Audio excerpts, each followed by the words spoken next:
ესე იგი old enough to vote. გვაქვს აქ, ესე იგი ჩვენ მომხმარებელს უნდა ვკითხოთ ასაკი და შემდეგ თუ მისი ასაკი მეტი იქნება ან ტოლი 18-ზე უნდა დავუბეჭდოთ რომ შენი ასაკი შესაბამისი არის ხმის მისაცემად და თუ არ არის 18-ზე მეტი ან ტოლი, ანუ 17 და ქვევით არის, მაგ შემთხვევაში უნდა დავუბეჭდოთ აი ეს ტექსტი.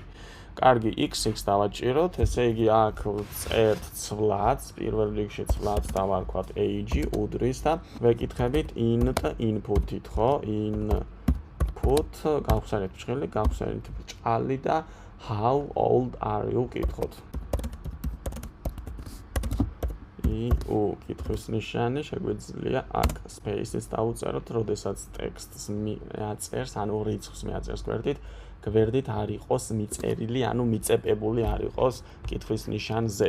შემდეგ უნდა დავუბეჭდოთ if, ესე იგი თუ age მეტია ან ტოლი 18-ზე გავხსენით ორ წერტილი, ჩამოვედით ქვევით და print გავხსენით ბრჭყილი, გავხსენით ბრჭყალი და აქ უნდა დავუბეჭდოთ, show exercise დავაჭიროთ.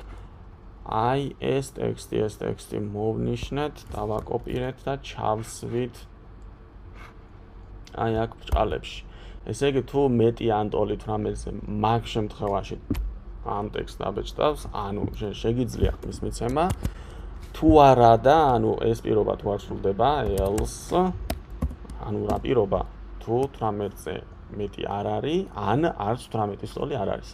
მაგ შემთხვევაში უნდა დავუბეჭდოთ print გავხსენეთ ბრჭყალი და you are not old enough უნდა იყოს, ხო? აი ეს ტექსტი უნდა დავუბეჭდოთ, მოვნიშნეთ command C და ჩავაპეისტოთ აი აქ. სახელის ნიშანი არ ქონდა ბოლოში, წერტილი ქონდა. აი აქ წერტილით დავუწერთ.